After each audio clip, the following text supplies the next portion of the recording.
don't. This season is at its end, and what a wild ride it has been. I made the mistake of watching 4 episodes back to back, and now I feel like I am Mrs. Nesbit. So let's finish episodes 9 and 10. Episode 9 of Velma starts off with them rushing to the hospital for Velma's mom. She has amnesia now and she can't really remember much, but the doctor diagnosed in about 72 hours she may be able to get her memory back as long as nothing crazy or chaotic happens. So Velma hatches a plan to keep everything the way it was before she was kidnapped. So she's flipping couches, throwing tequila everywhere and alcohol so she can keep her mom's sanity and show that, hey, nothing has changed since you left. Just anything to help her amnesia. And when her mom finally does come home, she finally opened up the present and it shows that there was those red shoes of some kind inside the box that her mom was going to give Velma.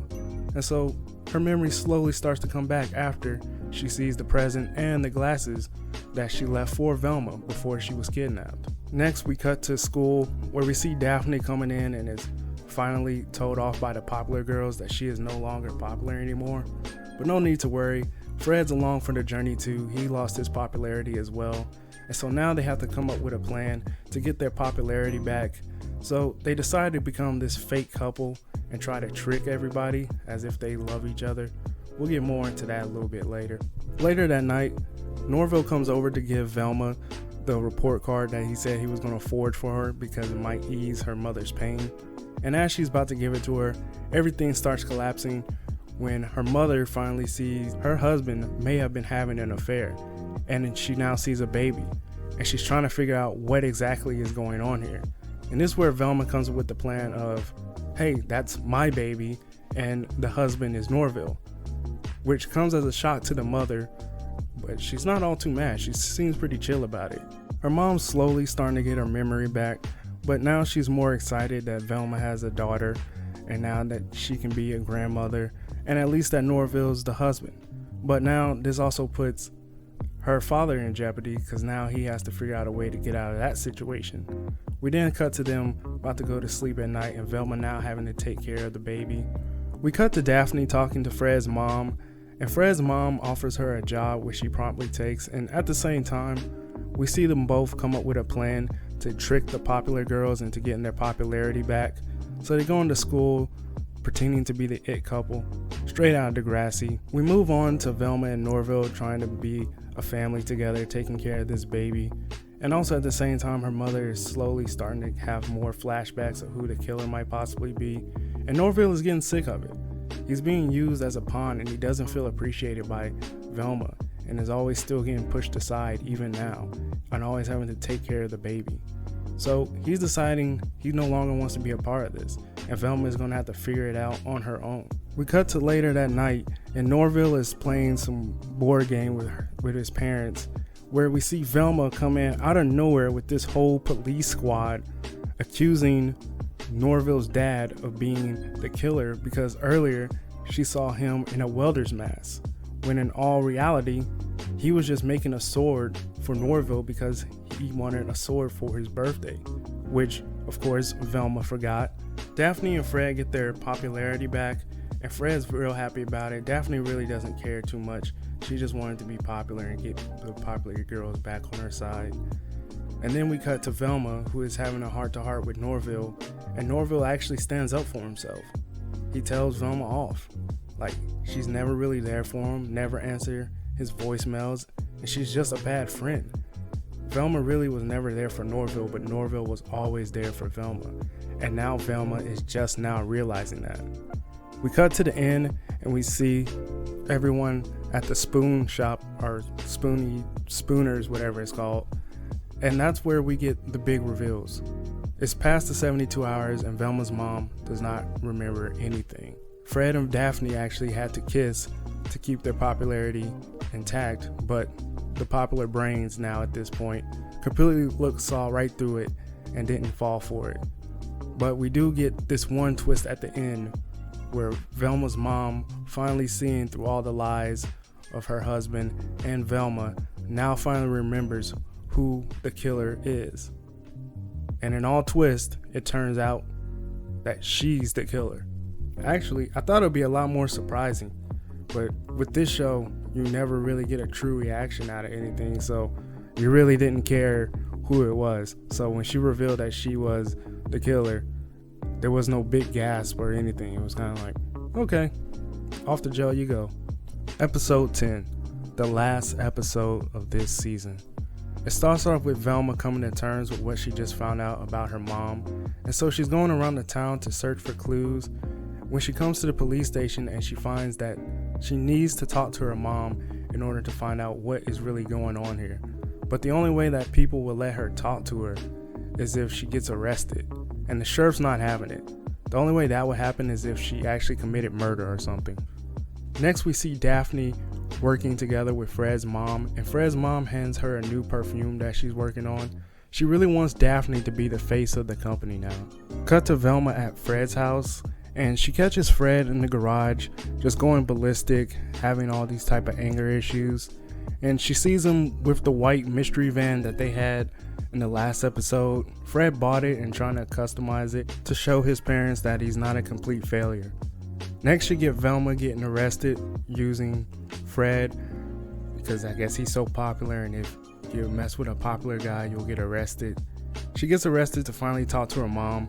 We also see at school Daphne gets a note from her real mom, who treats her like a fake mom, about a missing locket that she found on the ground. We then get back to the jail where we see Velma and her mom finally together, and it seems that Velma's mom is under some type of trance, and Velma is trying to figure it out. Right when she does, she gets pulled away by the sheriff. Daphne comes in to help Velma out, and she also tells Velma about the locket that was left behind by her real mom. And so the two team up. We're back at school where we see Velma going to the showers where all the popular girls are to question them about that pocket watch that Daphne gave her. A lot of the girls don't know, and they confront Velma over Norville. Gigi especially, she's very upset that she treated Norville this way. So upset that Norville actually transferred schools to where he might felt where he belonged. Feeling bad about Norville, Velma finally checks all the voicemails that he'd been sending her all this time. And it's a real touching moment. She finally sees the value in Norville and how she mistreated him. Then we cut to her actually getting some revelation about the watch. And then she goes over to her family saying that she may know who is the killer. Velma is now at Fred's estate and she needs to sneak into the basement, so she goes through this old well system trying to see if that can lead her to this secret door that was discovered in an old journal. She finally finds the door, and then we get a moment of where we get the oh my glasses moment. I can't see without my glasses. I'm trying to be funny about the play on the old show, but you know with this show, it's never as good as the original. She tries to save them, and she almost does by grabbing the perfume that Fred's mom gave to Daphne and spraying it in the killer's face. And it works for a second, and out of nowhere, a bunch of bats come and swarm the killer. I don't know why these random bats just came out of nowhere. I guess they're attracted to the smell of the perfume. They have some stupid reason. I didn't really care too much about it. Velma starts putting all the clues together, and we finally get to see who the killer is. And lo and behold, it's Fred's mom. Now, at first, I didn't really see this coming, but then I realized I wasn't really looking to see for it to be coming. There may be some people out there that have said I knew it all along. This show has me in so no reaction mode that I wasn't even paying that much attention. And so now that I know it's Fred's mom, it's kind of like, you care, but you don't really care. Fred's mom captures them, and the only way for them to break out is if Velma makes Fred go into a rage because everybody thinks he's a wimp and can't do anything by himself. So when Velma insults him, he goes into this huge rage and actually helps them escape. Cut to the end, and we get Fred actually caught by his mom because it's his mom. He's not going to really try to hurt her. Velma and Daphne share one last kiss together, thinking that this is the end, until out of nowhere, Norville comes down the well after hearing a voicemail sent to him from Velma, the only voicemail she ever sent, and he comes down. Fred's mom shoots at him, and somehow he blocks the bullet with a sword and it ricochets off a rock, killing Fred's mom. This is Velma, folks. Not Scooby-Doo, Velma. In the end, everyone gets a key to the city, but they're all still mad at each other. Fred's mad at Norville, Norville's mad at Velma, and Daphne's mad at Velma, and Velma is mad at Norville and Daphne. So they're just a whole dysfunctional gang. And then we get a cut at the very end. It shows the sheriff possibly getting killed. I mean, it had blood splatter, so I'm pretty sure he was killed. Which just basically is setting up season 2 with all the dysfunction of the characters. And you know, kind of a lackluster season finale. But it's Velma. Look, this show knew what it was, and the showrunners knew we would not like it. So that's why a season 2 was already planned. I went into the show with an open mindset. I think nobody wanted to give this show a negative review. But even from when the first trailer dropped, we all knew how this show was gonna go. I wanted to like it because I'm a fan of Scooby-Doo. But I knew this was not Scooby-Doo. This was Velma's show. Even though it looked like a failed 2010s Adult Swim rejected series. Like, did anyone else get that vibe? If this wasn't on HBO Max, this would have been on Adult Swim. Let me know. Anyway, they didn't care if people liked it or not, as long as it was being watched. They wanted to play to a woke agenda no one wanted to have. None of the jokes were even that funny. And they wanted to push certain narratives, whether it pertained to certain characters or not. The hate the show received was justified. The positives for me were the voice actors did a good job. They worked with what they had. I guess some of the physical comedy made me chuckle a little bit. And I liked Gigi and Norville's relationship. It was nice. But to see mostly everything else was just annoying. The whole time it just made me say, okay, I get it.